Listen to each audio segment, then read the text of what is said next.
The case against rape-accused pastor Timothy Omotoso and his two co-accused has been postponed to next month. They face 32 charges, including rape, racketeering, human trafficking, and assault. Sinethemba Witi reports. Supporters thronged outside the Gqeberha High Court on Monday morning, singing, waiting for the court proceedings to take place. However, Timothy Omotoso and his two co-accused, Zukiswa Sito and Lusanda Sulani, only made a brief appearance. This as the defense brought in a new application. They want all the testimonies of the witnesses to be struck off the roll and claim that there have been inconsistencies and irregularities which makes this case unconstitutional. The state says they are going to oppose this but need more time to go through the papers given by the defense. The case was postponed for next week, Thursday, the 4th of July. I am Sinethemba Witi for SABC News in Gqeberha. The city of Tshwane has condemned what it calls an act of sabotage in the water outage at Rethabiseng in Bronkhorstspruit. This after the city experienced a prolonged water outage last week. City spokesperson Selvi Bukaba says the customers were faced with a water crisis after hundreds of liters of water leaked from a nearby pipe. Some of the city's customers in Region 7 were forced to endure a prolonged water outage following complications which developed when the city's technicians were fixing a major leak on a main bulk pipeline that supplies Zitobeni Reservoir last Wednesday. Water supply has since been restored to all the low-lying areas, except in high-lying areas of Ekangala and Rethabiseng. And U.S. prosecutors have recommended to the Justice Department that criminal charges be brought against Boeing after it violated a settlement related to two fatal air crashes. Last week, victims' relatives urged prosecutors to pursue a criminal prosecution. The BBC's Suranjana Tewari has more. These potential charges are related to two crashes of the Boeing 737 MAX, which killed 346 people. Under a deal struck in 2021, the Justice Department agreed not to prosecute Boeing over allegations that it defrauded the Federal Aviation Administration if the company overhauled its compliance practices and submitted regular reports. Boeing also agreed to pay $2.5 billion to settle the investigation. Earlier this year, the Justice Department found that Boeing had violated that agreement. The top story at 1 o'clock, the number of people who died in the crash involving a taxi and a truck on the R42 near Delmas in Mpumalanga has risen to 11. The Full Circle is up next. For SAFM News, Kemudupi Makhalemeli. SAFM 104 to 107 nationwide. Leading the conversation. Municipal services play a vital role in keeping our city safe, clean, and functional. By paying for municipal services like your water bill, you're investing in the future of the city of Johannesburg's water supply. Paying for your services is not just a transaction, but a commitment to the sustainability of your community. Let's continue to pave the way for a brighter tomorrow, one payment at a time. Brought to you by Johannesburg Water, a water utility that cares. The world's best cooking show is coming to S3. MasterChef South Africa Season 5. You'll meet 20 talented home cooks from around Mzansi, Noma Uphumapi, and no matter your favorite dish, see if the chefs can handle the heat in the kitchen in a race to be crowned MasterChef South Africa. Starts Saturday 13 July at 7:30 p.m. on S3, Channel 193. MasterChef South Africa, proudly sponsored by Pick n Pay. The Full Circle with Bridget Masinga, Monday to Friday, 1 to 3 p.m. Ungaze ngadedela yonke ibonus. Indaba isekutheni nje ngifuna ukuba kuthebelele nawe. Woza nuyo asijabule sithando sami. Sikhohlwe ngezinkinga. Isikhathi sekudali asijabule nu. Sikhumbule ukuthi siyathandana. Olunga ngiyisikhathi sami. Nginike nawe dali asabe sokwenza okufuna uwe. Asabe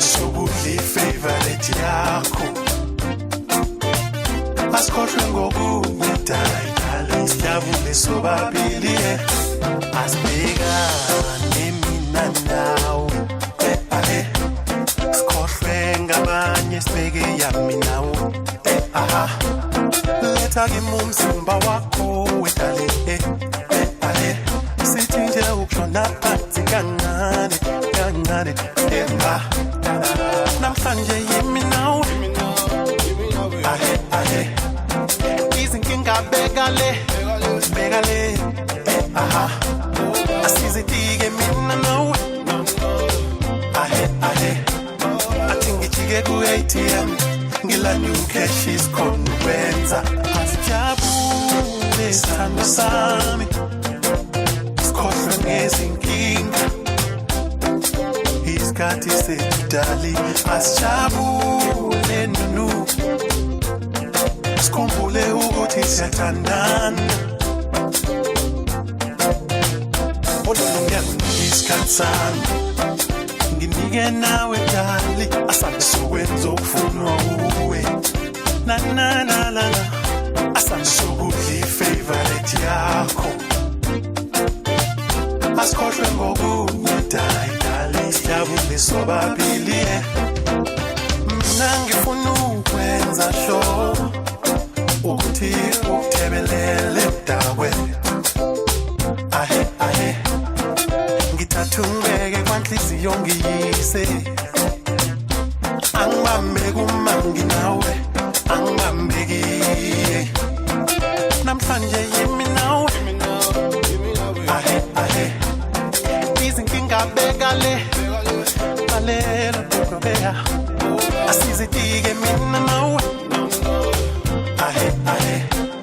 athi ngijike ku-ATM ngilanda ucash isikhona ukwenza asijabule sithando sami sikhohlwe ngezinkinga isikhathi sedali asijabule nunu sikhumbule ukuthi siyathandana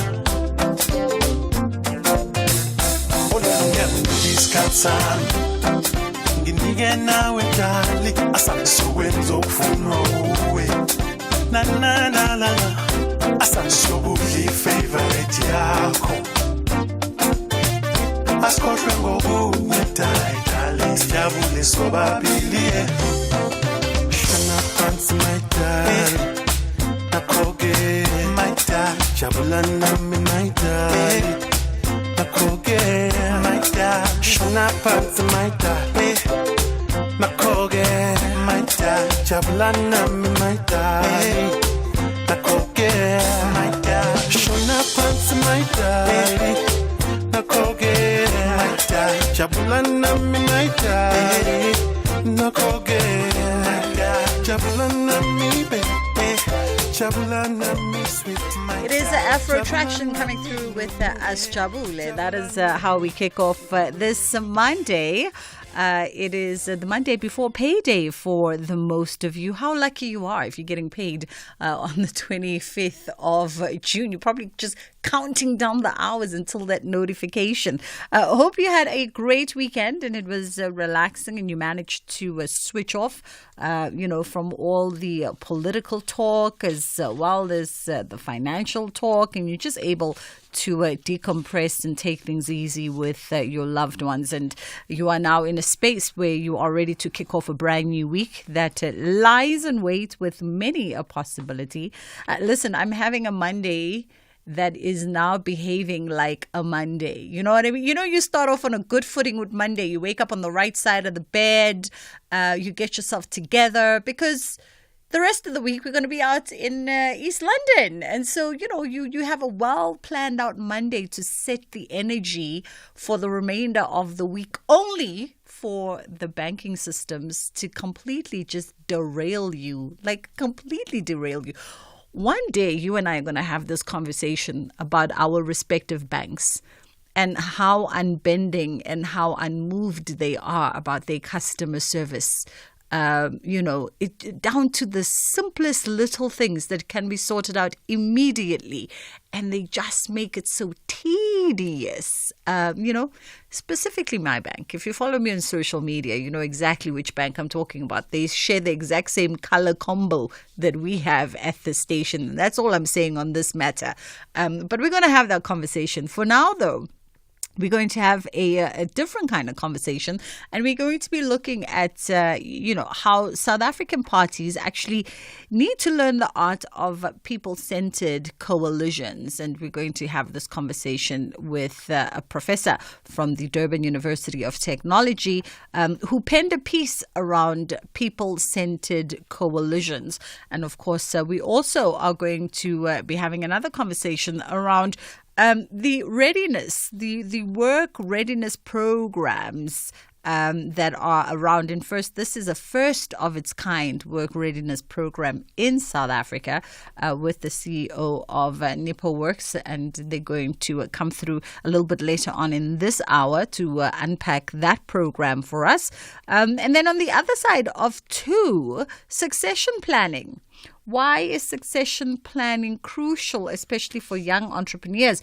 We touched on this the other day by way of having a conversation around succession financial planning for your business. And then today we're going to touch on it from a young entrepreneur's perspective. That's coming up on the other side of 2 o'clock. And I'll tell you what else is coming up on the other side of 2 closer to that time. 086 000 2032 is the number that you can call us on, or 061 410 4107 is our WhatsApp line. Let's take a quick pause and we'll be right back. Makoti Down Products is a proudly South African family business started more than 30 years ago with 12 geese and a piece of material. Makoti manufactures duvets, pillows, sleeping bags and high-quality Egyptian cotton linen.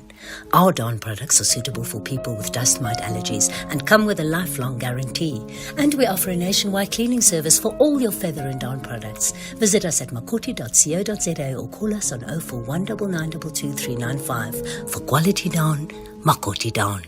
The Food Lovers Market experience is something special. Can you see that? It's rows of colourful fresh produce sourced just for you. Can you hear that? It's our blockmen preparing premium cuts just for you. Can you smell that? It's freshly baked bread from our bakery just for you. An experience brought to you by a friendly team ready to serve you. Food Lovers Market. It's in the experience. Are you ready to buy or build your first home or buy a stand anywhere in South Africa? If you are a South African citizen, you and your spouse have never benefited from a government housing subsidy program, and your household income is between 3,501 and 22,000 Rand per month, your dream can be realized by applying for a first home finance subsidy. To apply, just log into the First Home Finance application online portal at firsthomefinance.co.za or call a call center agent on 010-085-2199 to assist you for free with completing your First Home Finance online application. Beware, applying for First Home Finance subsidy is free. Do not pay anyone when applying for the subsidy. The NHFC is an agency of the National Department of Human Settlements. You're listening to Bridget Masinga on SAFM.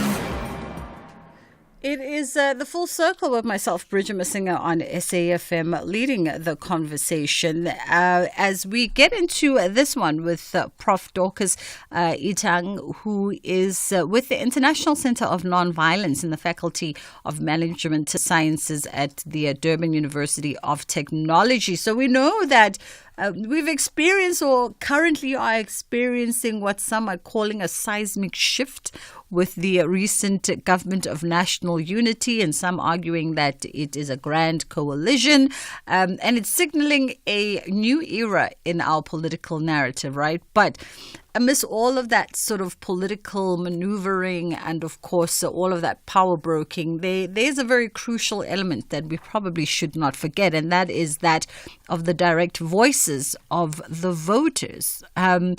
And these voices shouldn't be lost in everything that is happening. And so the good prof penned an article in the Daily Maverick around exactly that, how South African parties must now at this point listen and learn the art of people-centered coalitions. And Prof. Dorcas joins me on the line. How are you doing this afternoon, Prof? Very good. Thank you for having me, and hello to the viewers. Thank you so much for taking the time. And you penned this article in the Daily Maverick, interrogating whether or not South African parties must now learn the art of people-centered coalitions. Why is it so important to have this conversation? I think because, as you've mentioned before, this is a new phase in how politics is done. And the fact that political parties have come together in one coalition will perhaps create more focus on party interests and how to ensure that parties' voices are heard. But then what happens is the people in communities are then sort of left aside in that conversation. And so there's a tendency in these kinds of cases that parties kind of go back to their own party interests, party ideas, and forget the reason why they are in politics in the first place. Absolutely. And then let's talk about, we're sort of talking around how this is uncharted territory for South Africa's democracy. And by and large, it kind of is, right? Because even if we rewind back to 2 years ago when sort of party coalitions were introduced at the provincial level, 2 years is still not really enough time, some might say, for us to get a handle and get a grips as to how do we do this. There's still going to be some teething problems. Absolutely. And I think there needs to be that awareness that this is new territory. We have not really experienced this for the long term. And so there needs to be real caution in remembering what the purpose is of this coalition.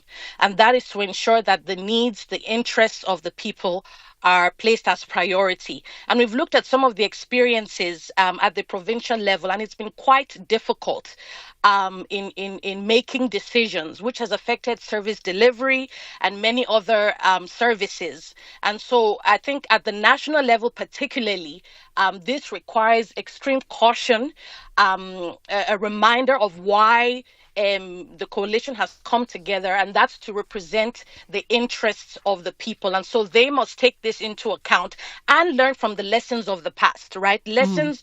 When we go through experiences in the past, the question is, what have we learned from those examples? Where were the thorny areas? Where were the areas of difficulty? And in this new dispensation, how do we overcome that? And I think more than ever, go back to the grassroots. That's where the solutions are. That's where the ideas are. That's where the voices are. And of course, if you are listening to the conversation with the Prof, the lines are open for you to weigh in with your thoughts on 086 000 2032, 061 410 4107. Much along the theme, do you think that perhaps South African parties can set aside some of their difference in order to learn the art of more people-centered coalitions? And what do you think? Should they be leading with more humanity, more understanding, more compassion, more patience, even towards each other, those values of Ubuntu, in order for them to be able to execute on this partnership? We'd love to know your thoughts on exactly that. When it comes to ensuring the new coalitions prioritize the needs of the citizens over party agendas, how can one do that, given, everything that analysts have been pointing out around just how opposing most of the coalition partners are? They all sit at opposite ends of the room. So how do you then foster that environment where you bring them together for the purpose of prioritizing the needs of the citizen? How do they find themselves moving towards a common ground? Yes, I think the art of politics is personal. as well as through political parties, we express our political participation. And so it is quite critical that as an individual or as a member of a political party involved in conversations about the government of national unity, about policy, about program and implementation, there needs to be that self-reflection and self-awareness of, are my decisions helping for the greater good? When I speak and when I present points and when I engage with others in this coalition, do I keep the main goal in mind, or do party interests, self-interest perhaps, do they take center stage? And I think at this point, we need to acknowledge the value of citizen movements. We need to acknowledge the value of civil society. There's power in the collective. And yes, there's a government of national unity coming together in a coalition. But where's the collective from civil society and community-based organizations and other entities who can become that regular voice of pressure, and that regular voice that can act as a check and a balance in this process? Because it is just not new for political parties. It is new for many entities, right? When you look at South Africa's landscape. And so perhaps we need to change our approach of how we engage these governments of national unity, be it as civil society, as collectives in different forms and shapes. And when you speak about, self-reflection, and obviously the consciousness of realizing that it is purpose for the people versus party interests, and involving the various stakeholders, then there's a school of thought that might challenge that and say, well, too many cooks in the kitchen spoileth the broth. Absolutely. And I think that is sort of what we're seeing now, is how will all these parties manage to have their voice heard when they're in some kind of coalition with others. And I think that is now the art of compromise. That is the art of perhaps listening more than talking. And just trying to ensure that when one has that platform to engage, that there is still an acknowledgement of the voice of the other. The voice of the other is valid, and so on. Of course, there's need for debate. Debate should be rigorous, should be healthy, should be based on evidence and facts from the ground, and that should inform action. That should inform response. And so in allowing diversity in voices and allowing debate, again, remember what the end goal is. Listen more than just expressing one's view. And remember why and who they're doing this for. Prof. Dorcas, I mean, that all sounds good and well, right? It all sounds good and well when I guess there is some kind of maturity in the room, but also underpinned by the fact that we're all moving towards the same common goal. But when the goals are so vastly different because everyone represents their constituency, and what is a priority to the ones on the left is not a priority to the ones on the right, and we at the end of the day have to appease our voters, it keeps coming back to that conversation to say, for there to be some kind of harmonious understanding moving forward, there needs to be a little give and take. And therein is where the friction lies. And in everything that I've heard you say, therein is where I think everybody can agree is where the friction lies, in the give and take. Yes, absolutely. This will not be a walk in the park. I think we've already sort of experienced some of the infighting, even within parties. There is some kind of, discord. So this has been the reality, I think, of political parties and their business and how they function.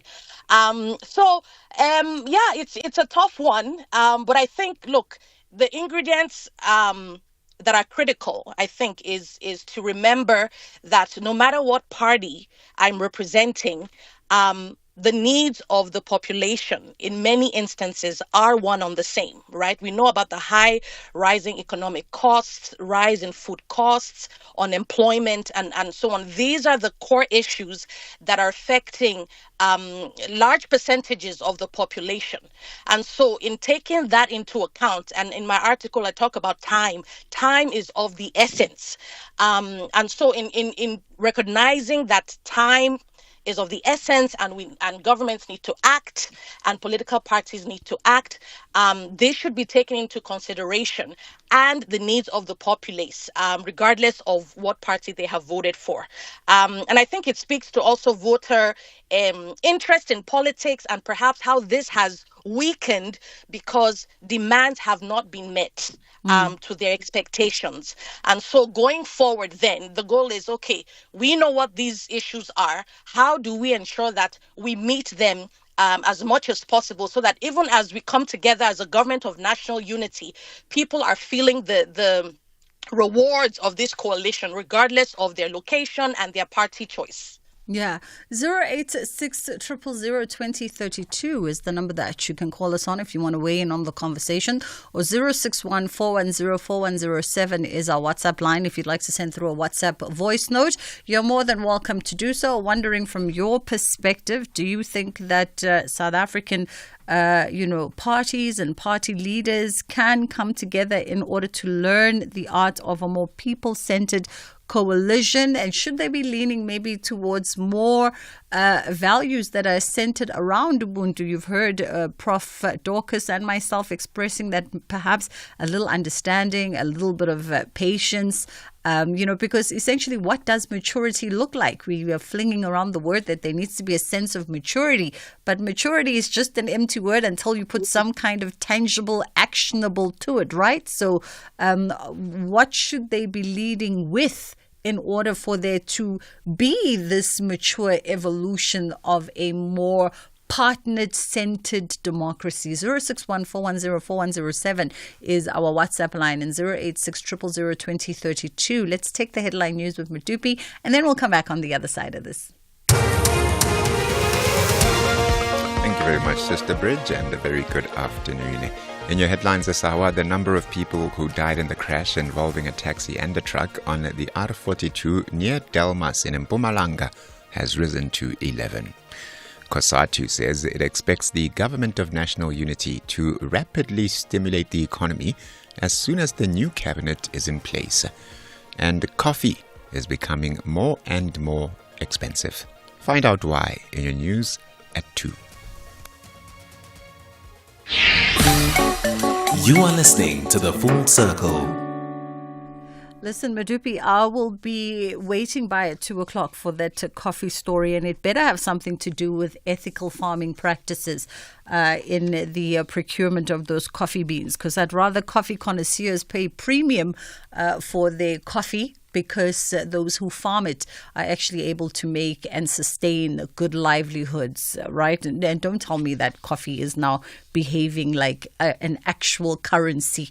Which I think kind of sort of does, right? But we'll be waiting at 2 o'clock for that conversation, or rather that news headline with Madupi. Right now, our conversation continues with Prof. Dorcas Etang, who is with the Faculty of Management Sciences at the Durban University of Technology. And she penned an opinion piece in the Daily Maverick, challenging South African parties and leaders to learn the art of people-centered coalitions. And we'd love to get your perspective on that on 086-000-2032 is the number that you can call us on. And of course, 061-410-4107 is our WhatsApp line. Do you think that our leaders have what it takes for them to put aside their differences for the betterment of you and I, and come together and find some kind of common ground, no matter how opposing we are in our views? And the Prof speaks about, the urgency for a sense of immediate collaborative action, right? And that our needs are essentially the same. And I tend to agree with Prof that our needs are essentially the same. Where we fight is perhaps the methods that we use to get there, and whose needs are of a priority and whose needs should be prioritized over another's needs. That is perhaps our sticking point. Let's go to WhatsApp and see what's on your mind. Let's have the conversation. WhatsApp voice notes on 0614 104 107. Hi, Membuti Gotlo from Tawing in Lekale Machonisa. I don't think political parties will set aside their differences and look at the interest of South Africans, because these political parties, they want to be in government. No one wants to be left out of this government. And the reason for that is because they feel like if they could be left out of government, there's nothing that they're going to benefit. Thank you very much. Hi, Bridget. Good afternoon. How are you, Mafuta? Bridget, I disagree with everyone who says politicians who are getting into this GNU are there to serve the people. The first reason why politicians are politicians is for economic benefits.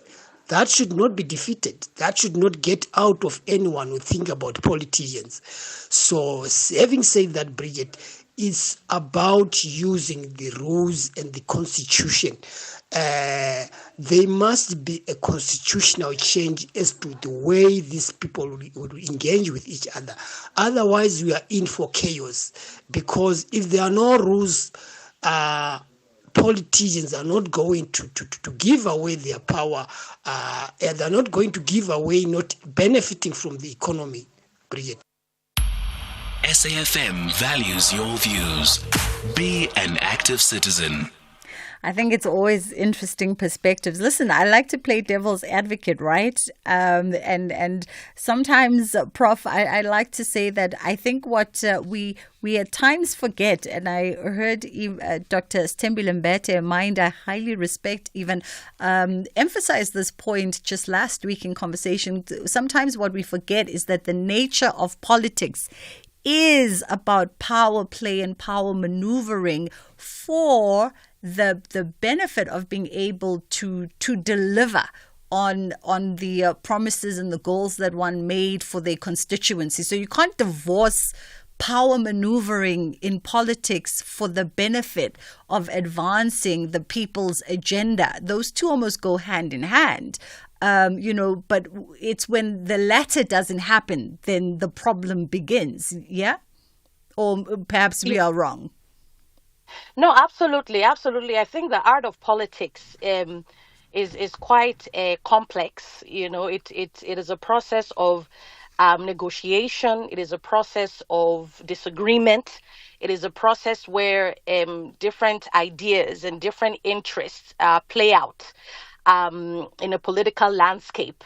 The challenge, I think, is when more time is spent on perhaps debate that is not grounded in evidence and sometimes perhaps emotional or personal interests and personal views, as opposed to why this process of negotiation is happening in the first instance. And I think this is why some decisions take a long time, right, to be made, because there's more focus on personal interest and emotions as opposed to the issues and the pros and the cons of those issues.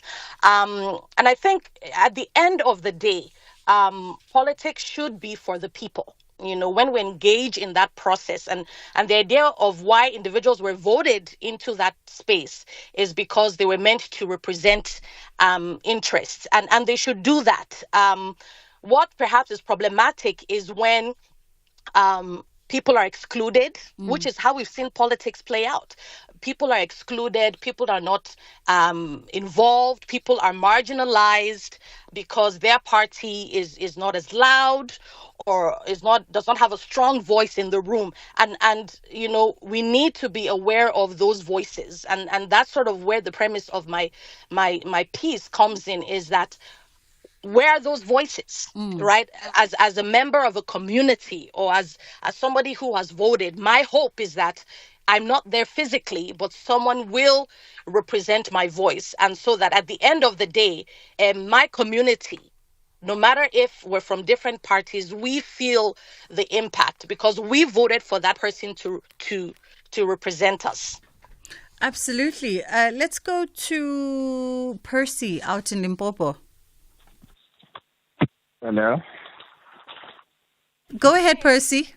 No, thanks very much. I think one must just indicate that the central area where we should be able to focus is constituencies, and that the constituencies are represented in their parties that they've elected, and therefore they are part of that process. But what is key is for the parties not to really be seen to be entangled into matters of how to push a particular policy as opposed to the other political parties that may be there.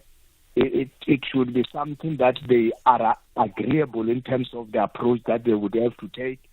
But at the main, it should be understood that they should be able to service our communities. And therefore, the issue of party political policies becomes an issue that must then be dealt with in a manner that is not in the interest of the public in that process. And I think the parties that are there should be able to understand it in that context and be able to find collaborative means to work together in order to take the country forward. And where we are, we could be able to confirm that the ANC as an initiator of the government of national unity was able to consult and be able to bring as much as 10 parties into the table. That on its own, it's an indication that the country is moving forward. What is necessary is for the membership of that. Percy, we get your point. We want to go to Victor in Polokwane. Thank you so much for the call. Victor? Victor? Yes. Yes, go ahead. Sorry. Thank you. Thank you very much. Thanks for taking my call. You know, the days of Rainbow Nation is gone with Desmond Tutu. There is a soul rest in peace. Just now there are negotiations taking place.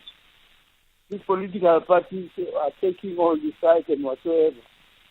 Instead of talking about exactly what we need as a country, some political parties are still having their voice knowledge of saying we have to follow each other, we never differ, because you go wrong, I'll keep you right. Some are asking for a place there just to accept this joining of this exchange of laws and whatsoever. Thank you so much, Victor. Thank you for the call. That was Victor in Polokwane weighing in there. Just in our final moments, Doc, your parting shots perhaps. Let's imagine the world where maybe political leaders are listening to SAFM and they are open to some kind of advice. Yes. The first thing is to be aware that there's a lot of dissatisfaction. And there's a lot of, perhaps one can say, sadness with the status quo. And I think there's that idea that, well, this is the politics that we have been given and there's no change. And I think this awareness needs to be accepted by politicians and see this government of national unity as a new dawning of some sense. In saying that, look, we are now forced to come together in an agreement. How can we make this work? Perhaps this is the light at the end of the tunnel. Maybe this is what we need to transform how we do politics. But again, we need to go back to self-awareness, self-reflection, and changing of an attitude to one of negotiation and collaboration and compromise. Because at the end of the day, it will benefit the majority or South Africans. Thank you. Thank you so much for your time this afternoon, Prof. That was Professor Dorcas Etang, and of course she's with the Faculty of Management Sciences at the Durban University of Technology, and that article is available for you to peruse at your leisure on the Daily Maverick. It's just gone 2 o'clock. Let's hit a quick pause, and then we come back and we get into a different kind of conversation. SAFM Youth Month Takeover. SAFM invites young people between the ages of 18 to 35 to take over the airwaves this Youth Month. All you have to do is send a WhatsApp voice note or text message to 061 410 4107 or email info@safm.co.za. Tell us which show you'd like to co-host and what the 2 compelling issues facing our 30 years of democracy are, and we could be calling you. Terms and conditions apply. Bridget Masinga on SAFM. Shifting focus just a slight little bit, and we're looking at opportunities with the first of its kind work readiness program in South Africa.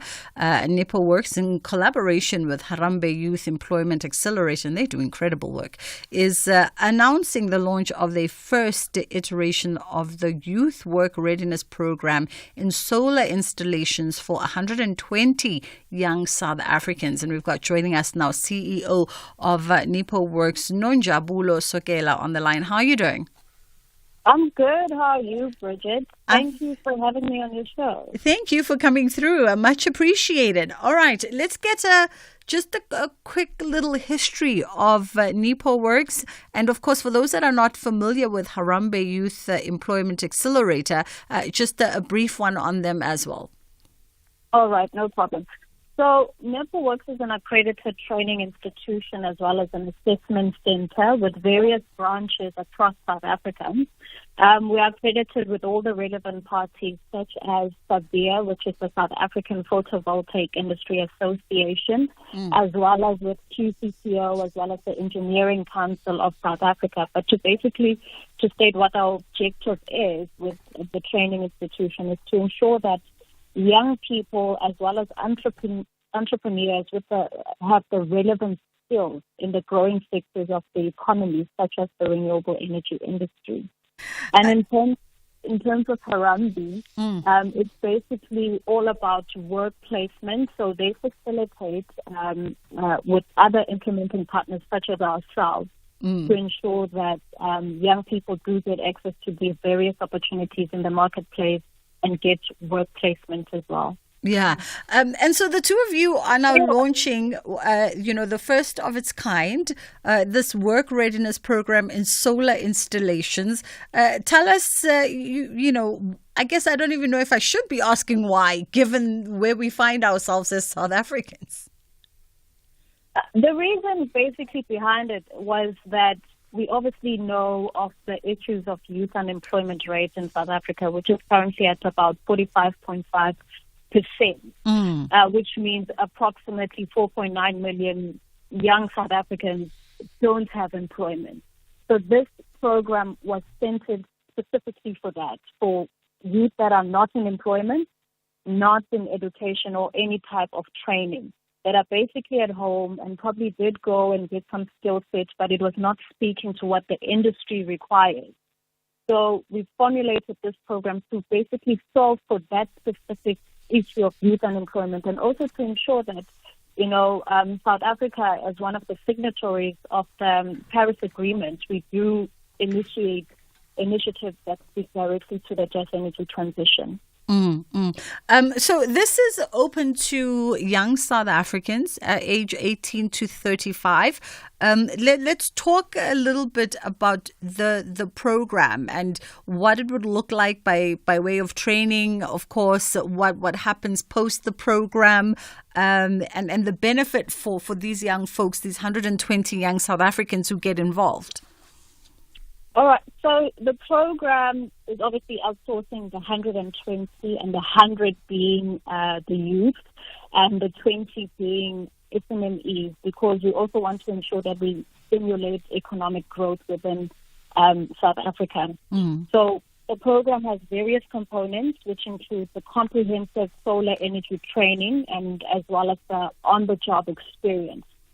So for us, it was quite important that the youth do obviously get the necessary technical skills, which speak to the growing sector of the economy, which at this moment is the solar PV technology. So that's why it was quite important. And then obviously after the training takes place, they'll also get exposure in terms of the soft skills, because these come in quite handy with individuals now entering into the workspace. So they'll then be placed into the various companies for a period of 12 months. And obviously this is quite good for them to put on their CVs that, they did do such a program, and they now have the opportunity to be absorbed by these various companies that have come forward to join forces with us as well. Given the fact that, of course, this speaks to the whole conversation around just transition, renewable energies, is this initiative being supported at any level at all by any kind of government arm, whether provincially or nationally? I mean, certainly, the just transition is a global shift.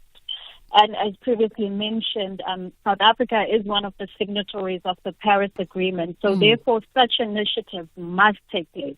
So we've been quite fortunate enough where we've been able to work with one of the CETAs, being your MERS CETA in this case.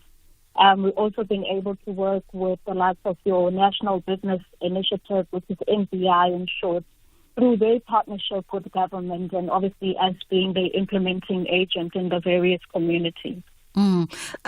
By way of maybe just the logistics of it all, because obviously all ears are on you from every corner of the country. Is this program available nationally, or are there some kind of geographical limitations with it?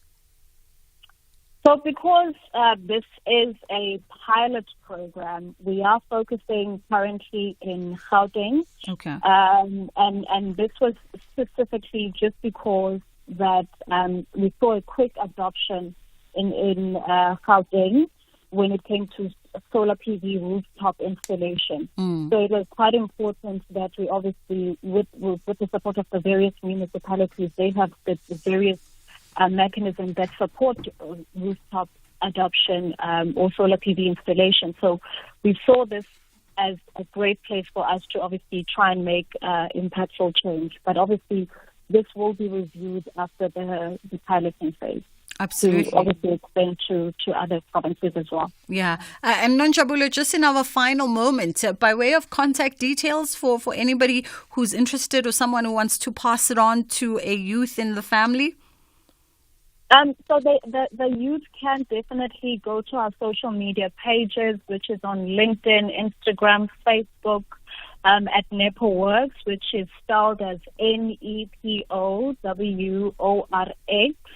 And they are also able to visit our website as well to just check on the program and to also check other existing programs as well as upcoming programs where we will be doing call-outs for the various youth as well as SMMEs to partake in. But I can also share our number if the youth are obviously interested in terms of calling us, which is 011-035-7390.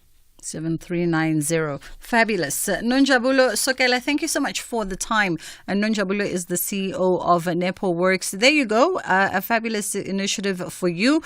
It is a youth work readiness program in solar installations, and it's been offered, and they are inviting 100 youth. They got spaces for this initial cohort, 100 youth age 18 to 35 who are not employed and who are not in some kind of education program of sorts, I presume, or you don't have a qualification and you're waiting for your qualification, you can come through for this. And of course, there are also 20 slots that are being reserved for SMMEs, so totaling 120. You can give them a shout on 011-035-7390. That's the number, 011-035-7390. Or you can look up NEPOWorks on LinkedIn as well as Instagram Instagram and on Facebook. They are there for more details. It's just gone 10 to 2 o'clock. It's time for Kids Corner, and then it's going to run us to the top of the hour for the news. This program is brought to you by SABC Education. Enriching minds, enriching lives.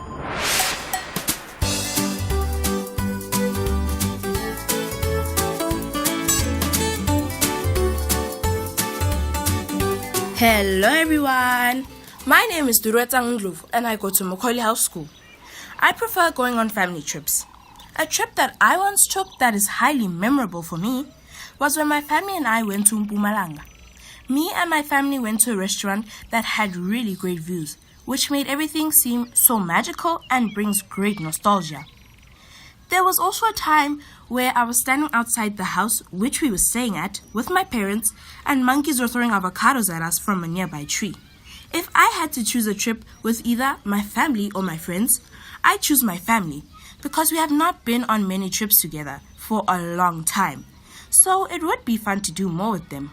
If going on these trips, make sure to spend tons of time with those you came on the trip with, and don't pull away from them. Good day, everyone. My name is Zamangaza and my surname is Ma'am. So, my best holiday was in 2017 when I went to Kings Beach Skating Park in Port Elizabeth. There were a lot of skaters, and my dad's friend taught me cool tricks, and there were a lot of YouTubers making videos, and we also went to the beach. It was so nice, and I enjoyed my time then. I would really like to go there again. Hello, my name is Bona Ramadi. The best holiday trip I have ever had was going to Cape Town. I went to Cape Town with my mother, baby brother, and sister.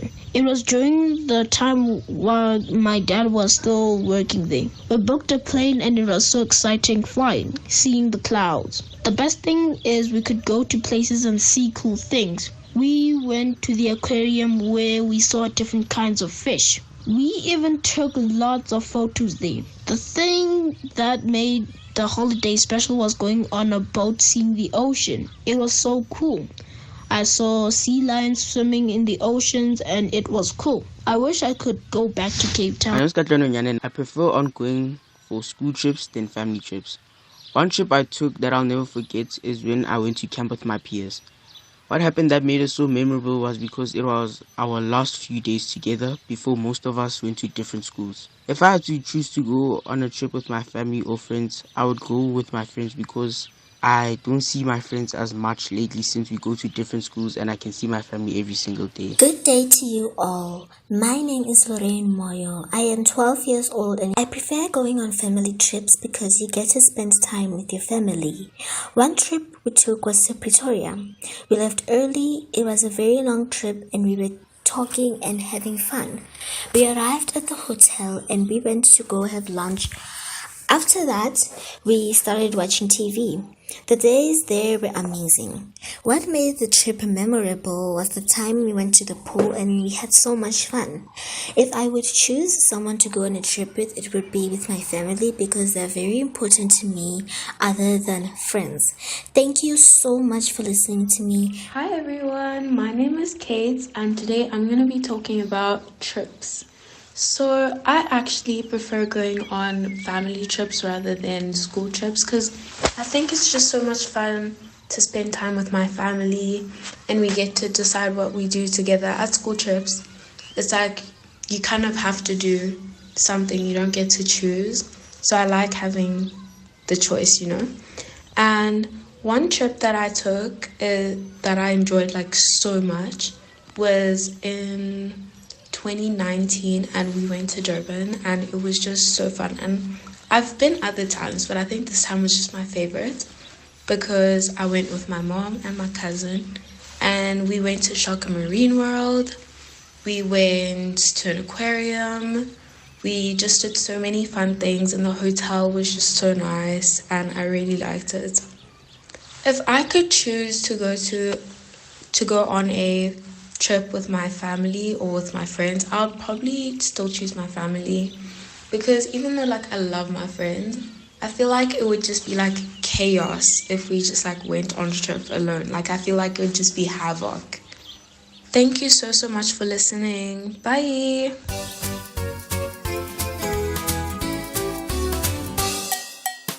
Hello friends and happy Monday. Today let's talk about the exciting adventures of school trips and family trips. Do you prefer going for school trips or family trips? Think about it for a moment. Each trip has its own unique fun and memories. Let's start with a trip you never forget. Can you think of one trip that stands out in your mind?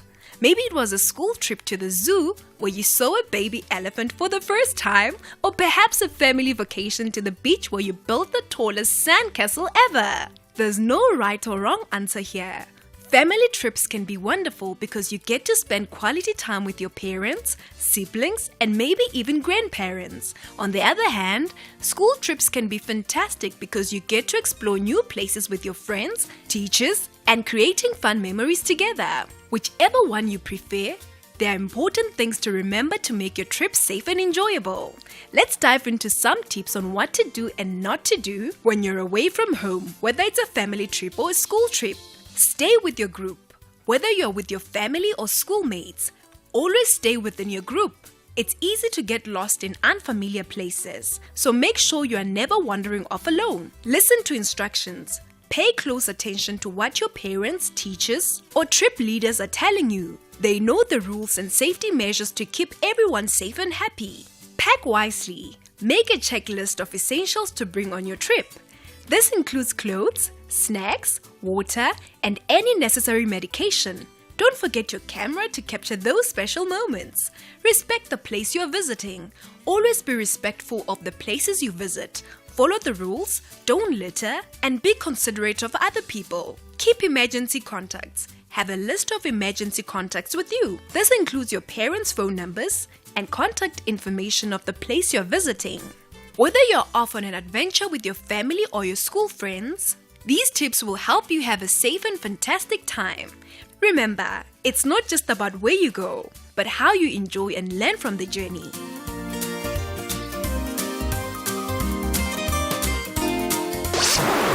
This program was brought to you by SABC Education. Enriching minds, enriching lives. SAFM Youth Month Takeover. SAFM invites young people between the ages of 18 to 35 to take over the airwaves this Youth Month. All you have to do is send a WhatsApp voice note or text message to 061 410 4107 or email info@safm.co.za. Tell us which show you'd like to co-host and what the 2 compelling issues facing our 30 years of democracy are, and we could be calling you. Terms and conditions apply. Stay tuned to SAFM coming up.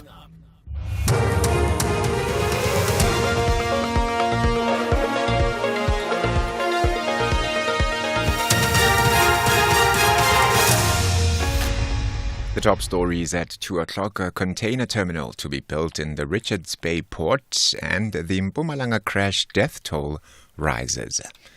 A very good afternoon.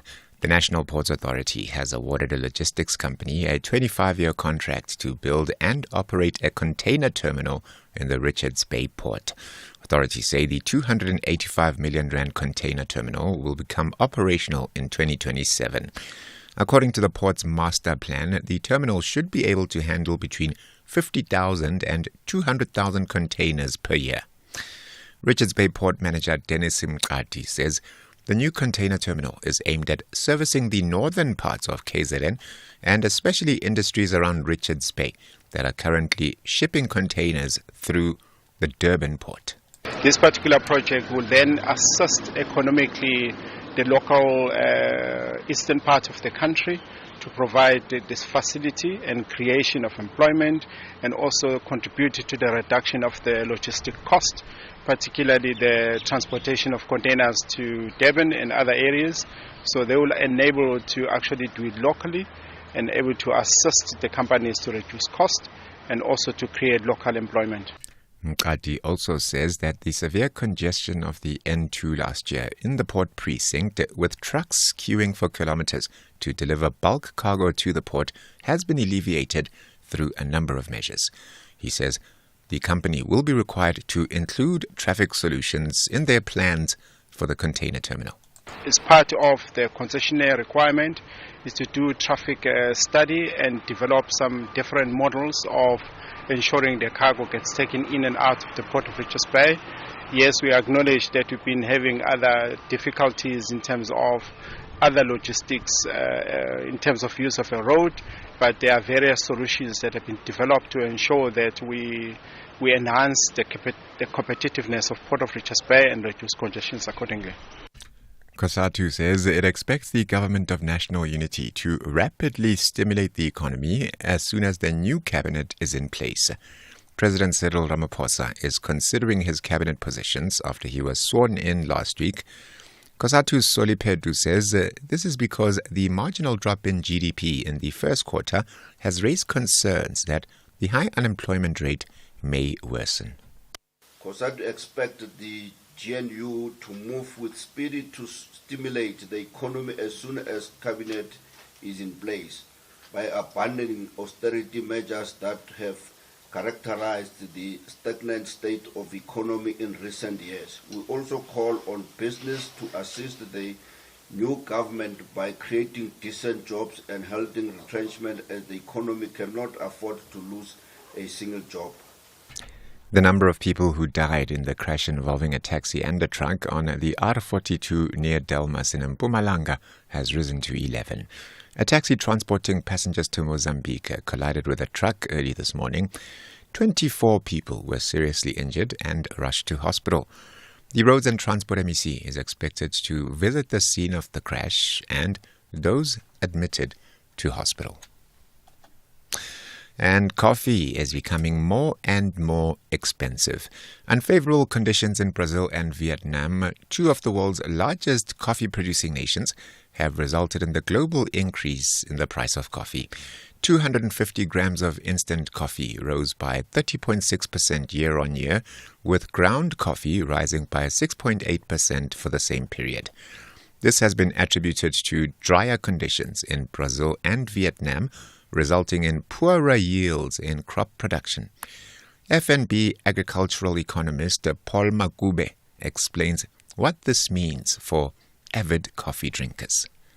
The reason why we have this elevated trend in coffee prices is that, one, the raw material is mainly imported and we're a net importer. And the developments on the international market is that the price of coffee, the raw commodity, has skyrocketed. And the reason for skyrocketing is that production conditions in the major producing regions of the world has been bad, thus affecting yields of the crops. The top story at 2 o'clock, the National Ports Authority has awarded a logistics company a 25-year contract to build and operate a container terminal in the Richards Bay Port. For SAFM News, Kemudupi Makhalemele. SAFM 104 to 107 nationwide, leading the conversation.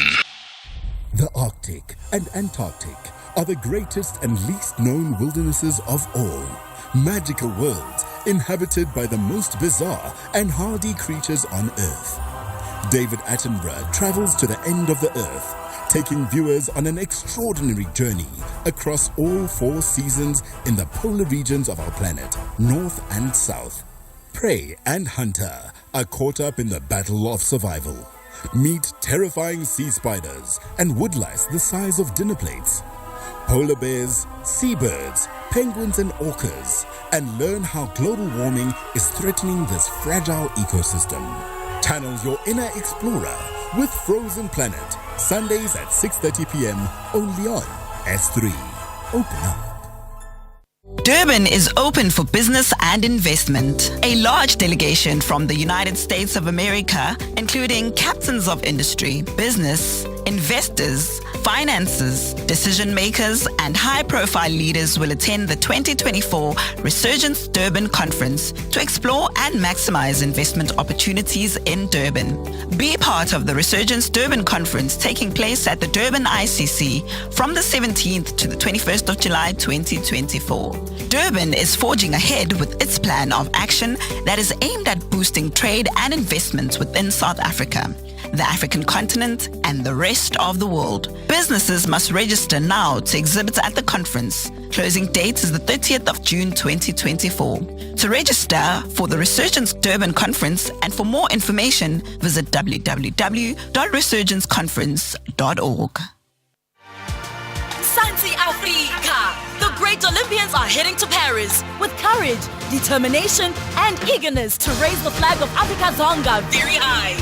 Let's rally behind the well-decorated Team SA. Athletics, swimming, canoeing, climbing, gymnastics, and surfing. The winning mentality of Africa Chipembe will prevail. Hashtag the global battle of great athletes. Experience the Olympic Games Paris 2024 from Friday 26 July until Sunday 11 August. Live on SABC TV channels and SABC radio stations. Also available on SABC Plus and SABCSport.com. SABC Sport, proud broadcaster of the Olympic Games Paris 2024. For the love of the game. SAFM Youth Month Takeover. SAFM invites young people between the ages of 18 to 35 to take over the airwaves this Youth Month. All you have to do is send a WhatsApp voice note or text message to 061 410 4107 or email info@safm.co.za. Tell us which show you'd like to co-host and what the two compelling issues facing our 30 years of democracy are, and we could be calling you. Terms and conditions apply. The Full Circle with Bridget Masinga, Monday to Friday, 1 to 3 p.m.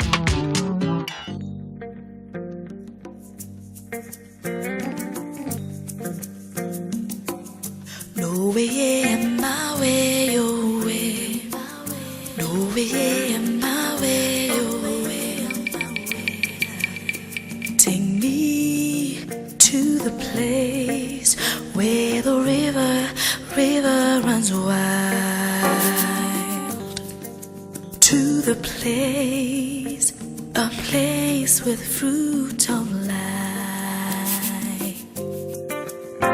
This place in my dreams, this place is in my head all day. River runs wild. No way away. Take me to the place where the grass is green all year. To the place where the bees never sting. This place in my dreams, this place is in my head all day, where the grass is green all year. Now I be.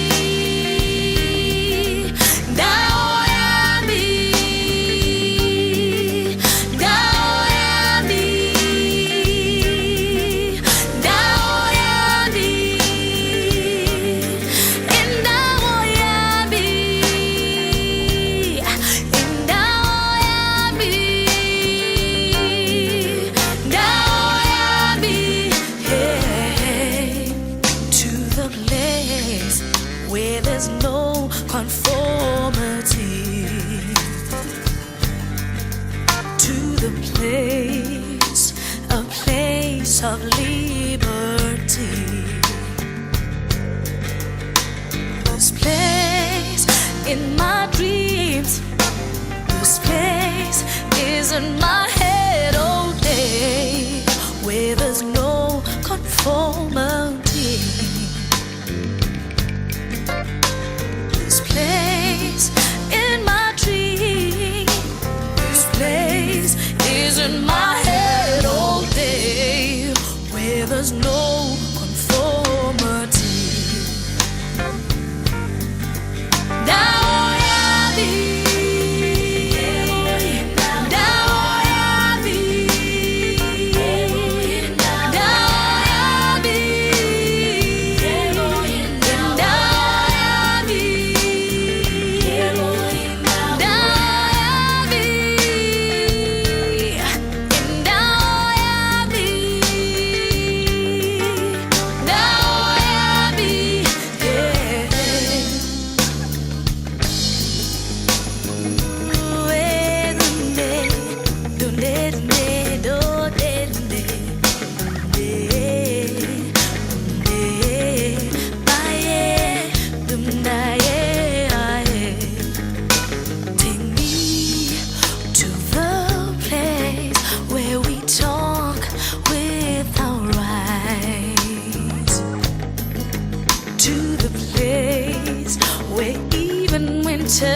Is warm, to the place where music is playing all day, to the place where we sit next to God.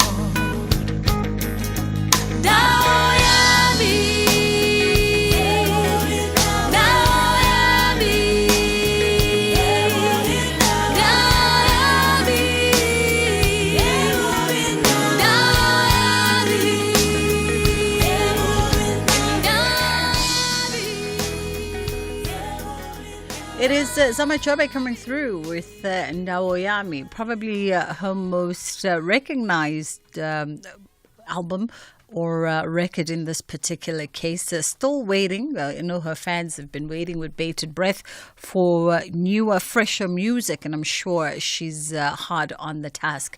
It's just gone 10 past 2 o'clock on the Full Circle with myself, Bridget Masinga on SAFM, and we thought in this hour we'd take a look at succession planning and why this is crucial for young entrepreneurs, planning for your future to ensure the continuation of your business, even if you or any of your potential business partners are no longer around or able to run the business. And I wonder if it's something that young entrepreneurs think about.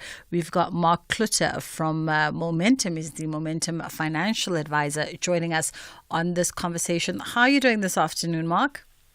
Very well, thank you, Bridget. Thank you for having me. Thank you for the time. So succession planning, an integral and vital part of any business plan? Absolutely integral of any business plan for young or older business owners. Yeah, and I think maybe that's the interesting part, right? I think a lot of people think that you need to be far more mature in the business that you've been operating before you can start thinking about what will happen to it if you are no longer around. You're suggesting that, no, in fact, let's start thinking about this from the get-go. Absolutely, you should. You know, I think a big part of strategic thinking is getting stuck in early and thinking of all the issues early in the game so that you're well set up for the future. And I found that entrepreneurs realize that a business is only a true asset if it can be sustainably transferred between successive owners. And it's a high priority for them to set their business up in such a way that they can hopefully sell it down the line, maybe at retirement, maybe before, but they expect to benefit from that business while they're operating it, and then benefit from the assets that they have created when they eventually decide to transition out of that business. But with all their focus going into that, they often forget that there are also situations where they might be forced to sell. And in a situation where, let's say, somebody dies or becomes disabled, you have a forced transfer of the business. And if there isn't a plan in place from that, it can be chaotic, and it can result in a great deal of difficulty for everybody linked to that business. So the business partner's family, the surviving business partners, employees, clients, everybody suffers if the planning isn't really well done at the get-go. And I guess what you sort of alluding to here, Mark, is the succession planning and its ability to mitigate these risks that can often be associated with sudden changes in leadership or ownership. Absolutely.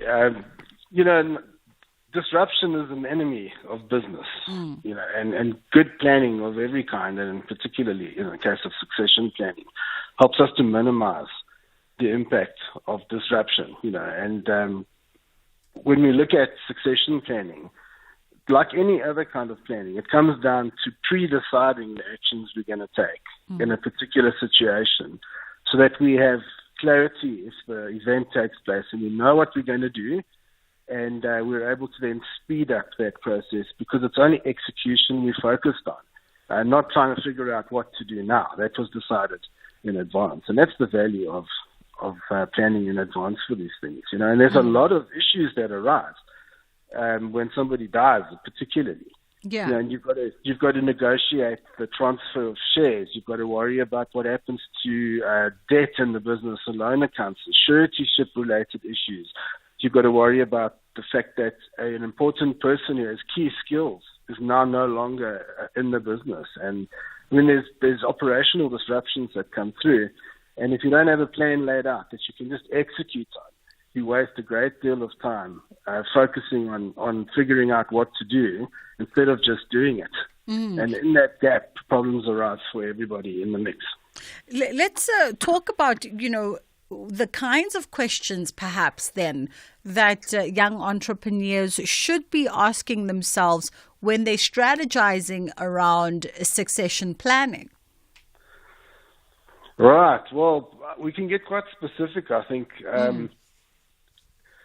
So I think that when you're looking at succession specifically, and I'll say that when it comes to businesses, there's a lot of risks that need to be planned for, and not all of them are specifically succession related, but a good number of them are. I can think of sort of 4 that are absolutely key to succession planning, and they group into sort of 2 areas. The one has to do with debt, and the other has to do with stakeholders or shareholding in the business. Yeah.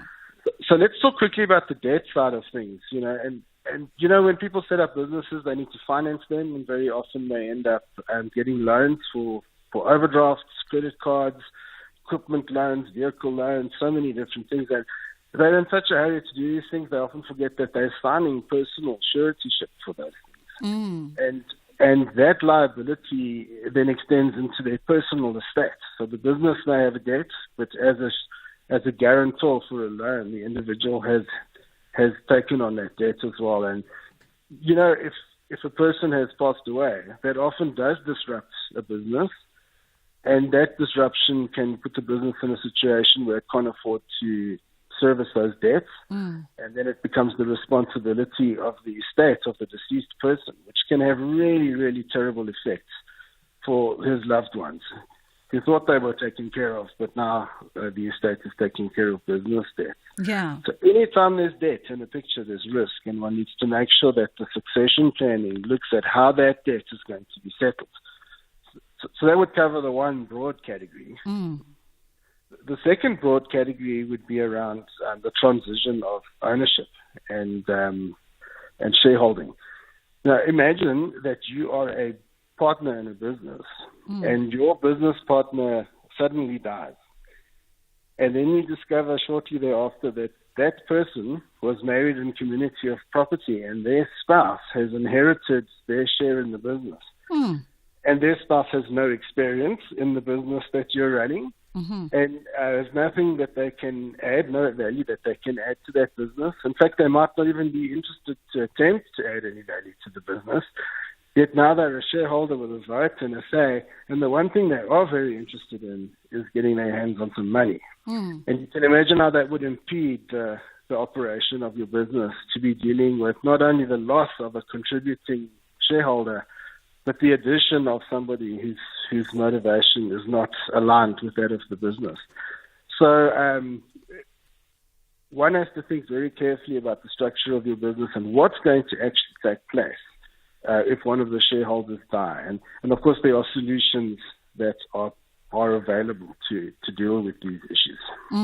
That latter point is something that one often brings out in conversation, just from a social perspective of, as you say, should the quote-unquote breadwinner or the builder of the empire die, and you've got no clue, no interest, no passion for anything, it really just leaves everybody in a pickle.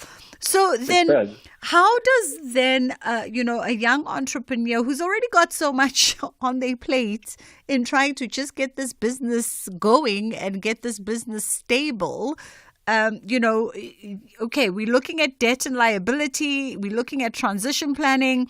What then becomes the next part of these conversations if these are the two sort of key areas of focus in succession planning? All right. So what I think I must say is that once there's an awareness that these issues exist, probably the most important next thing to do is to seek professional financial advice. Find yourself a financial advisor, because there's a lot of moving parts here. There's a lot of different aspects of law. There's probably a lot more than the average business person would have, especially a new one, would have had exposure to. So engaging a financial advisor to talk them through these issues will be a great big help, because the advisor has the advantage of a holistic view and a holistic understanding of the financial, tax, legal landscape. And can guide that conversation, can walk them through all the different issues they need to think about and help them decide which ones are in fact relevant to them and their highest priorities, so that they have a starting point. Company like Momentum would have a house view that lists all the different types of risks and enables one to walk through it and make sure you've got a checklist so that you can't accidentally miss any aspect of that out. Okay, so that would be step one. Get hold of a financial advisor and open that conversation with them. They will actually guide it through a whole list of different things by looking at that company's financials and listening to the hopes, dreams, and goals of the business people themselves, and narrow it down to the things that are most important to deal with, and then help them to implement that.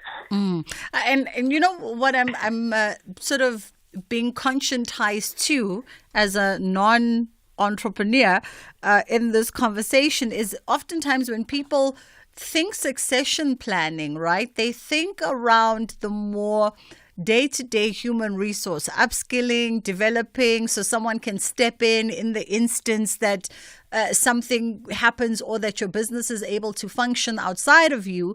And really here we're taking it to the nuts and bolts of, well, what good is it for you to be developing and upskilling all the staff who can ensure your business runs smoothly, whether you're there or not there, if the fundamentals of the business are not in place? That's right. And I think very often people are focused on small things. Like, for example, a common issue that arises. I've heard the story so often where a partner passes away, especially if it's a sole business owner, and come payday, there's nobody in that business who has authority to work on the bank accounts and run the payroll. And so right there you have this massive crisis. And that's just like basic nuts and bolts. You know, and those are the kind of things you can sort out with good systems and good staff that are properly trained and everything set up. But the kind of things we're talking about today in this sort of level of succession plan are those overarching issues that come down to the legal side of it and what's going to happen to this business. So a disruption at that level can be an existential threat to a business. And it's absolutely key to take the time to just think through what kind of things can go wrong and how do we plug those holes. Absolutely. And then, Mark, I wonder then, should then one almost regularly take the succession plan under review, weighing in, of course, where the business at any given time, because things change. 24 months ago, we were in a different place to where we are today. Absolutely. In fact, all financial planning requires regular review. As things evolve, one needs to make adaptations. And I think in a business scenario, the pace is faster than maybe in a personal scenario. A lot can change in 6 months or a year. And it's very important to keep reviewing things, making adjustments. Yeah. All right. I mean, listen, I think if you are in business, then you've definitely heard Mark's advice there. Now, hopefully, you will be mobilizing towards getting his expertise or one of his colleagues. It's not just about the training and the upskilling, but it's more the fundamentals of the business. And I think most importantly is, what I kept sort of getting out of the conversation is these ducks need to be in the row for the sake of every stakeholder in the business, including right down to those on your payroll. Absolutely. That's such an important thing, and it's so easy for these things to get deferred because the day-to-day pressures of running a business are so many. But I can say that the peace of mind that comes from knowing that you've sat down, thought about the big things, you've ticked them off, those boxes are ticked, you can then focus on your day-to-day operations. Great deal of peace of mind comes from that for the business owner and for all the people connected to that business owner, knowing that they're going to be properly taken care of if anything unforeseen should take place. Yeah. Mark Klutter, thank you so much for the time and, of course, for your expert advice today. Mark is Momentum's financial advisor, just helping steer your thinking if you are a young entrepreneur, even if you've been in business for a number of years now, but perhaps you don't have all of those fundamentals in place. Hopefully you've gotten, some kind of idea as to how you move along succession planning at that level. And if you are a young entrepreneur, from the very onset of your business strategy and your business planning, succession planning should be a part of it. And of course, he emphasized that the key areas of focus would be your debt and liability and your transition planning. And then come under all of that, all the other stuff as well that need to be considered. There's a lot of tax implications, legal implications, etc., that come with you not having some kind of plan in the instance that something does happen to yourself or your business partner, and the business has to deal with sort of a period of drastic transition. It's fast approaching 2:30. We're going to get into the headline news in just a matter of moments. And then on the other side of that, we are looking at an innovative and progressive e-learning solution. And this one is to help both students and teachers perform better.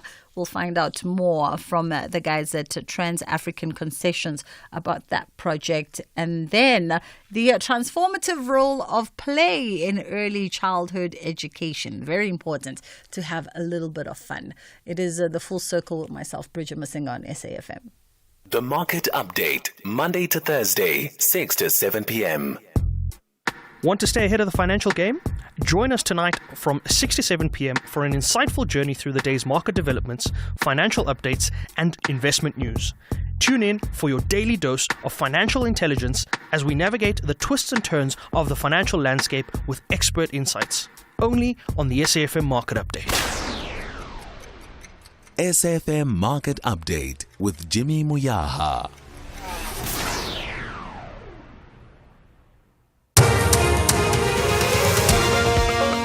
A very good afternoon with the news headlines. KZN's newly appointed Public Works MEC Martin Meyer says he plans to establish a task team to fight against the construction mafia in the province. The National Ports Authority has awarded a logistics company a 25-year contract to build and operate a container terminal in the Richards Bay port. And a 43-year-old game farm worker has been mauled to death by a lioness on a farm in Glen near Bloemfontein. Details of these and other stories coming up at 3. Stay on top of all meaningful, top trending stories right here on SAFM. Leading the conversation. Top Sport with Michael Abramson. Catherine van Rensburg, who is a South African swimmer who achieved great things at the recent All Africa Games. Your future plans, you've got a couple of events coming up. There's short course champs later this year. There are all sorts of things in the pipeline. What does your year look like ahead, and what are your aims and aspirations? I presume the big one is making the Olympic team in 2028. Yes, of course, I want to try and qualify for the Olympics in 2028. But for this year, we have SA short course, and I'm going to try and qualify for World Short Course that will be in December in Budapest. So I'm trying to work really hard to qualify for that. And then we have a fun USAF swim up. And yeah. Top Sport on SAFM. You are listening to The Full Circle. Time is moving relatively fast this Monday. Wonderful. We are catching up now with Kathleen Greef, who is with Trans-African Concessions, Social Projects Administrator. And Kathleen is going to walk us through this innovative and progressive e-learning solution. So back in 2015, Trans-African Concession, TRAC for short, identified an urgent need to incorporate e-learning as a strategic tool to assist matriculants in achieving better educational outcomes. Good afternoon to you, Kathleen. How are you doing? I am fine. How are you? I'm fabulous. Thank you. Good. All right. Maybe before we get into this particular e-learning program, we always love to understand the context of the organizations. Can we get just a little context as to who Trans-African Concessions are? Yes, of course. We are responsible for building, operating the N4 from Maputo in Mozambique to the off-ramp in Solomon Masango in Pretoria. Oh, interesting. So we run the road, maintain the road, and build the road. All right. So you run the road, maintain the road, and build the road. And how do you then find yourself now getting involved, with this e-learning solutions that's targeting high school learners, particularly matric? We not only are we doing just the e-learning, as we have a footprint on the N4, we have a responsibility to the communities on our and against our route or next to our route. So we have several spheres within the CSI environment that we look after, and education is one of them. And with education comes partnerships, and we have one of our partnerships is with Liftbron, and that's where the e-learning comes from. All right. Okay. Tell us a bit more then, from the perspective of, so then you make the decision to get involved, within education at this level. And for you, why is it so important to sort of help facilitate good learning for communities in and around the N4 route? So for us, we need to focus on the communities along the route. We want to empower the learners with an accessible, seamless, and enjoyable e-learning experience, mostly because in order to get into university and better oneself, one needs maths and science for a bachelor's, to get a bachelor's exemption to get into varsity. So that was a need that was identified by Liftbron e-learning. They are based in Ermelo, and they request funding from big corporates, which we are happy to do. And by us funding them, we get to fund schools along our route, of which we have 9 schools, and which is 29 classrooms, which reaches 7,000 learners. That means that there's 7,000 learners that are matriculants that have the potential to pass matric and thus get into university to better themselves. Talk to us about the initiative and how it sort of bridges that digital divide for learners, in particularly, I guess, in underserviced communities, which would be a lot of the communities along the route that you guys are involved in. So you want to know how e-learning works? We're going to get there, absolutely. Maybe let's start there then. Let's start around the actual tangible e-learning program. What does that program look like in practice or practically? Okay, so practically what it is, it means that there's a teacher standing at Lichtbron High School in Ermelo. Mm-hmm. He's teaching essentially 95 classes from Ermelo. Okay. So he will stand in a classroom giving maths lessons on a Tuesday, and she will teach 95 other classrooms all around the country. She will use an interactive whiteboard and video conferencing and desktop sharing equipment, and each class will log in. We'll give a lesson. Students can then get up and interact with the smart board, and they can interact and answer questions, and she can help them. So even in a case where we had a school that didn't have a teacher for the year, those matriculants still got their lessons twice a week. So that makes it incredible. Okay. Yes. So if I'm understanding, I'm just trying to paint a picture in my head, Kathleen. So you have a physical teacher in the physical classroom space conducting a physical lesson in that classroom, but simultaneously the e-learning program and platform then allows you all to boom that onto some digital platform where other students from different and various locations perhaps can then be part of that lesson. 100%. I see. The schools that are sponsored by various organizations, so our 9 schools, we would have put in 4 classrooms into those schools, and those schools all have the same equipment that the school in Lichtbron has, and they will log in on the day that they're going to get the lesson. They will then receive the lesson live, and then they will then reuse it. It's recorded. Yes. And they can then invite schools from the community to then participate in an afternoon session of that lesson. So not only is the school that we're sponsoring directly the students benefiting, students from other schools that are attending, that are helping each other out, they also can receive those lessons because they're recorded. Got you. And you guys have put the infrastructure in the various schools to facilitate this. Now, this goes a long way towards bridging that digital divide, right? Because we hear about barriers of access, particularly for schools in underserviced communities. And I would figure your program has had great results in as far as bridging that divide.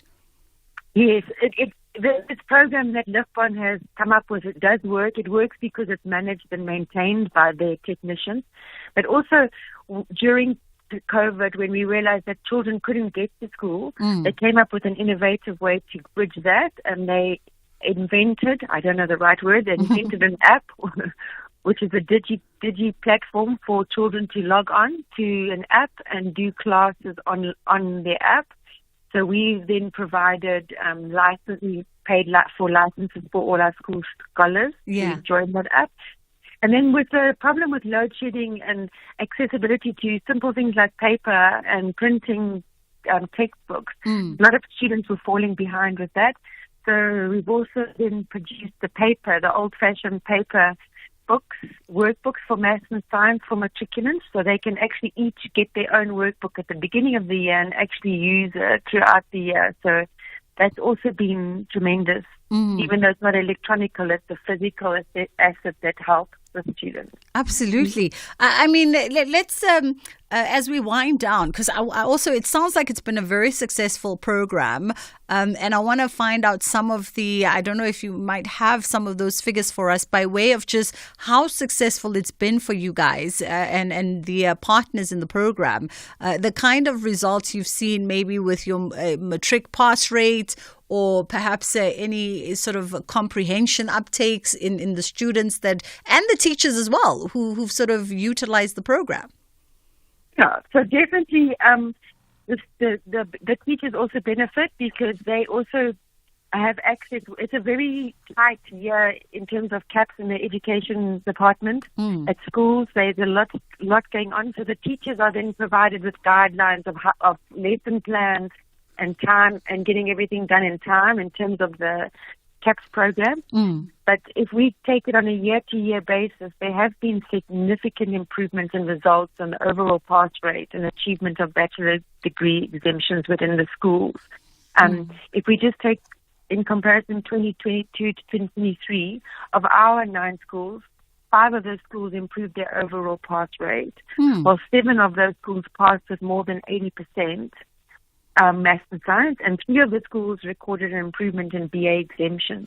And it's figures like that make a difference and have a great impact on individuals. And of those students that can now get to varsity, we've had a success rate.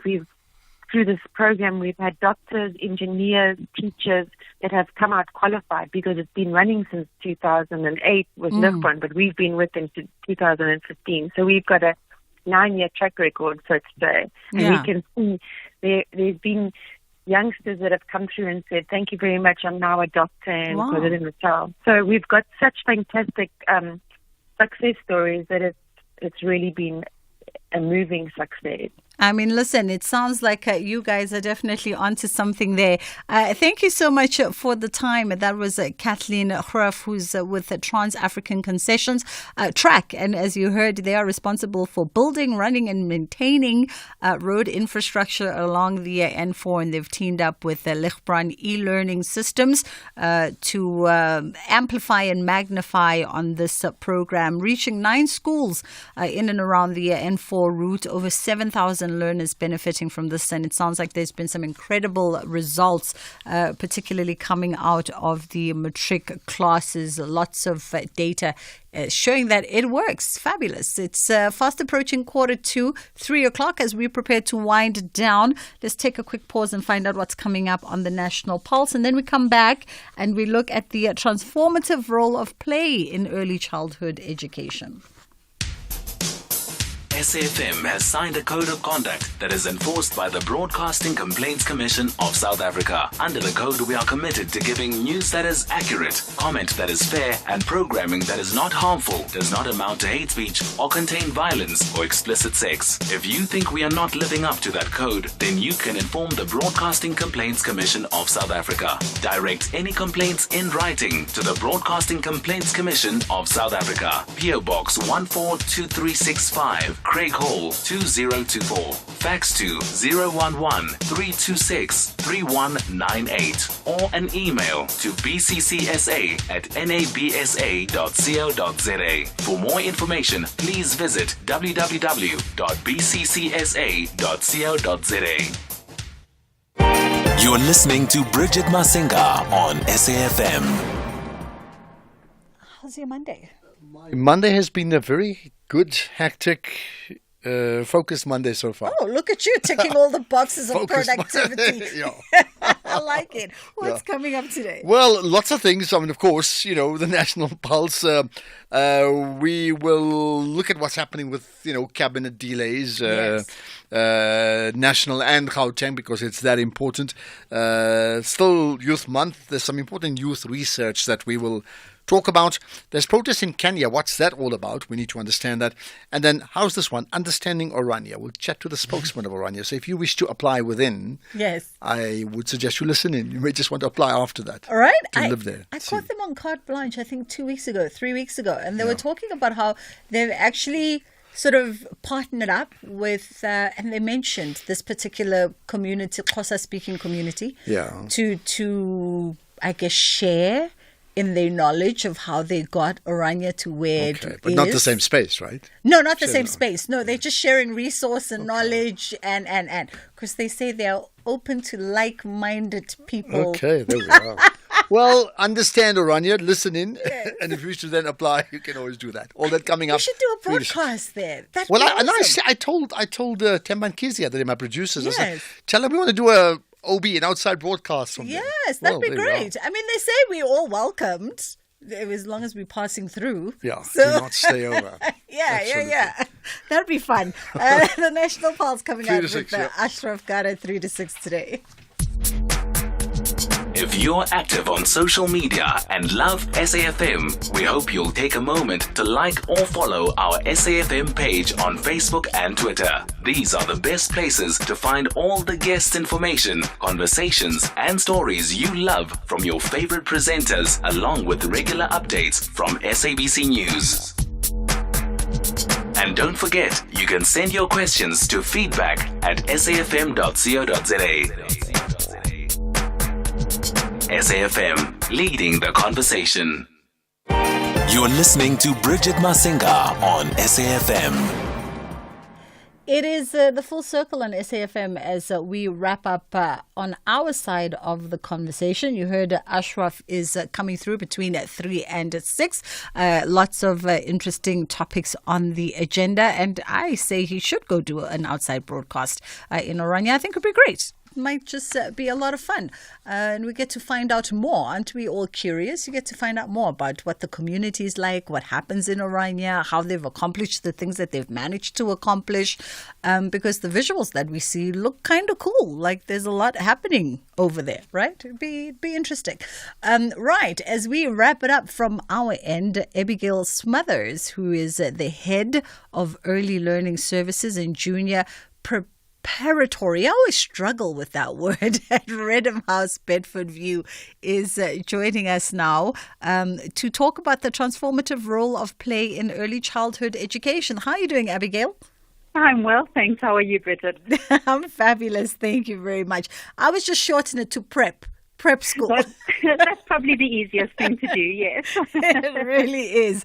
Also, in the earliest years of a child's life, these are what a lot of people in your space and experts in your space would call the foundational years. And why are certain things important at those early phases of childhood development?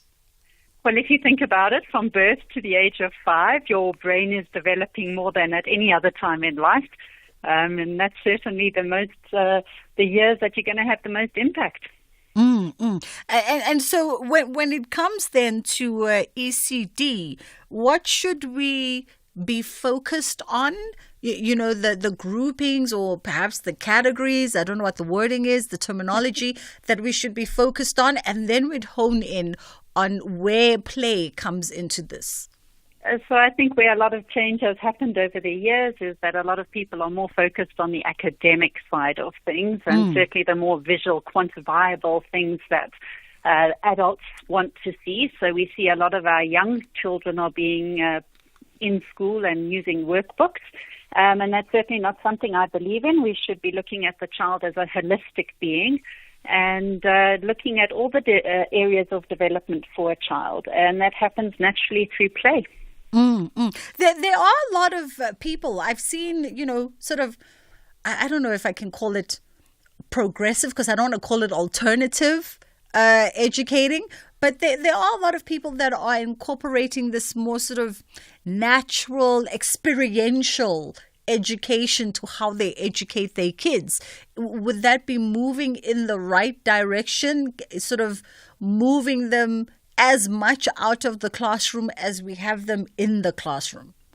Absolutely. I think the whole experience needs to be outdoor and indoor. If you look at the Reggio Emilia approach, they certainly believe as using the classroom as a space of teaching. So it's more than just a classroom. It becomes an integral part of what we need to educate our children. Let's talk about as well this study that was published in Frontiers in Psychology 2022 that revealed that structured play significantly enhanced the executive functioning skills of a child. Talk to us about what those skills are and what were some of the enhancements that we're seeing here. Well, you just have to look at what's happening in Finland and the education system there. And I mean, if you look at how progressive they've become with that, it's basically they've taken away homework, they've changed hours of the children attending school. They make use of outdoor play equipment all the way up into adolescence. So children are actively keeping busy. And that's certainly the move that we need to be seeing in early childhood. And you know what I've said before, it doesn't take a lot of money. You don't need to be putting in fancy equipment. A lot of this is happening with natural elements, people using things that can be found anywhere in nature to be able to educate our children. It's a fine line, though, right, Abigail? It's sort of striking that balance between the academic and the experiential in order to sort of put together this holistic being. I believe we can have both. Yeah. I really do. I believe that anything that is in a curriculum can be done in a concrete-based manner with children and can be done through play. All it takes is adults or teachers or facilitators being able to create the right sorts of activities for the children. Now, I don't know if I'm going to get the pronunciation correct here, but let's try. Is it the Reggio Emilia approach? The Reggio Emilia approach, that's correct. Reggio Emilia approach, what is that? So that was an approach that was developed in Italy, and it was actually a post-war approach to education. And it really is, the elements of it are, it's a child-led approach. So you basically tap into a child's natural curiosity and their need to explore, to tap into the activities that you're going to be doing. They also believe in using the environment, so the classroom outdoors, as an extra teacher or facilitator. So you adapt the classroom to create that curiosity. And they make use of a lot of natural materials as well. It's a good approach.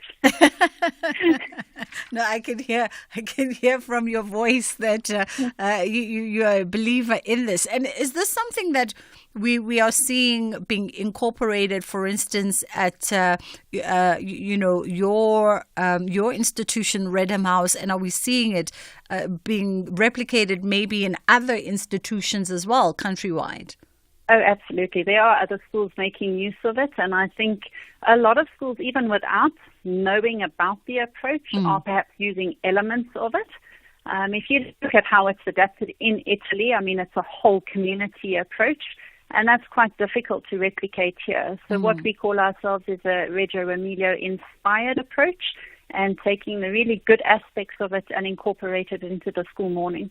Okay. And then how does this because parents want to be convinced, as I'm sure you know, Abigail, about, all right, I hear you, Abigail, I hear you about incorporating the Reggio Emilia approach, adapting the classrooms a bit more, sort of encouraging the need to explore a bit more, using the environment a bit more. But how does all of this then enhance the cognitive, the social, the emotional, the preparing children for future academia? Because then they've got to come out of Redham and go to what some might say are less nurturing, individual-focused campuses and varsities and colleges. So this is something I'm absolutely passionate about, and I say it a lot of times.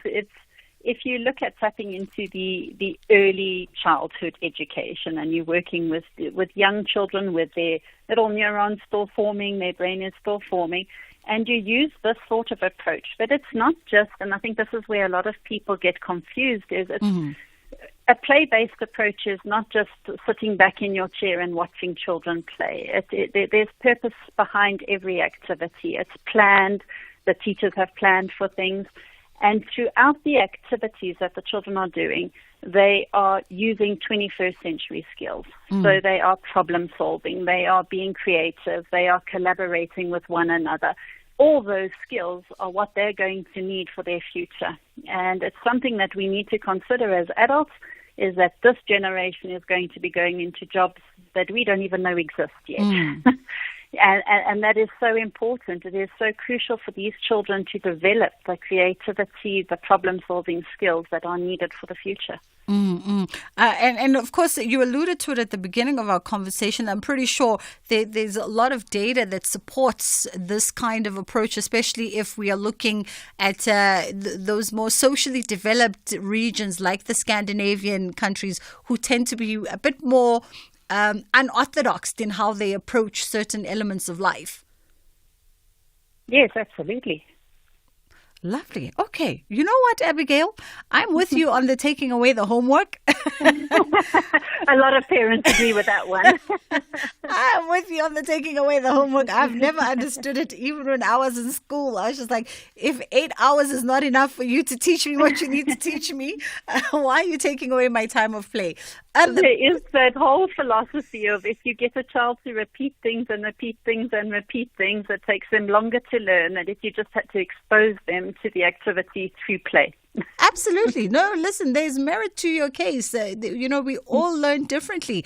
For any mom and dad that might be, whether I'm sure those that are, within your schooling environment at Redham are very familiar with this approach because it is something that you guys utilize.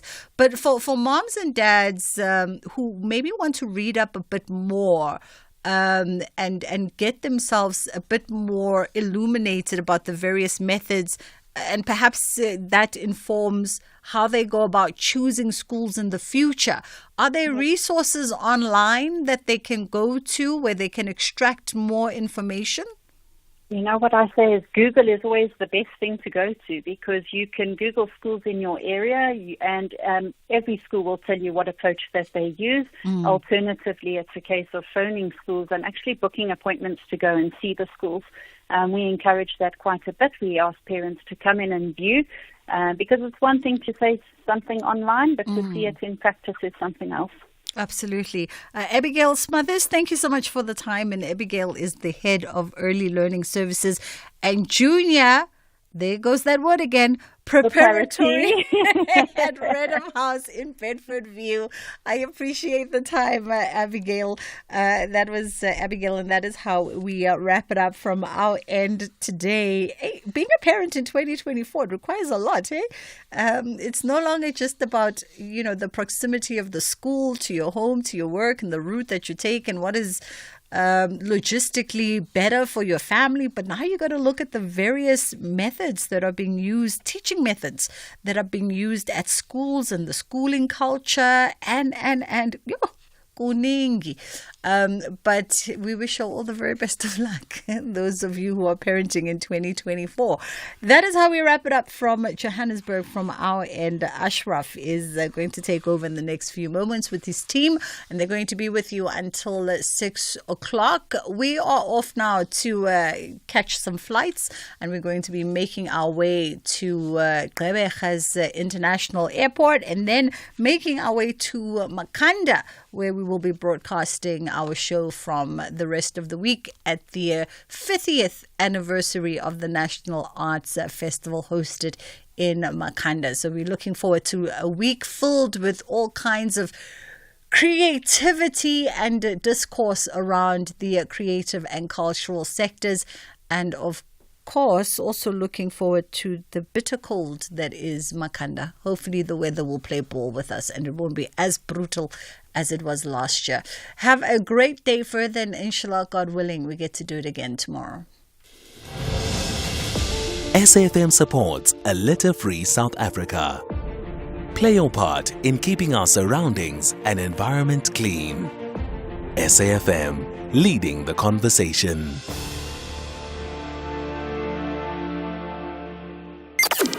Top Sport with Michael Abramson. Our rugby correspondent, and indeed, I should mention, YouTube co-host of Rugby United. Khotsoselo for the Bulls. They lost, of course, to the Stormers in the 2022 final, but now on home soil, very, very different conditions. The side who've, I think, won their last 6 in a row, if I remember correctly, in the United Rugby Championship. All the pressure, I suppose, on the Bulls in front of their home fans, but they've got a massive chance to take the trophy. A massive chance. I think Jake White spoke about it during the week, saying that they've paid their school fees. They've been in the URC final before. And, when he started the project, he had a very young captain there, Malkia, about 22 years of age. And some of the players were 19 and, a very young side. And some of the guys have now matured into seasoned professionals, hovering around the 24, 25-year mark. And I think he's built such a formidable side. Top Sport on SAFM. Stay tuned to SAFM. Coming up,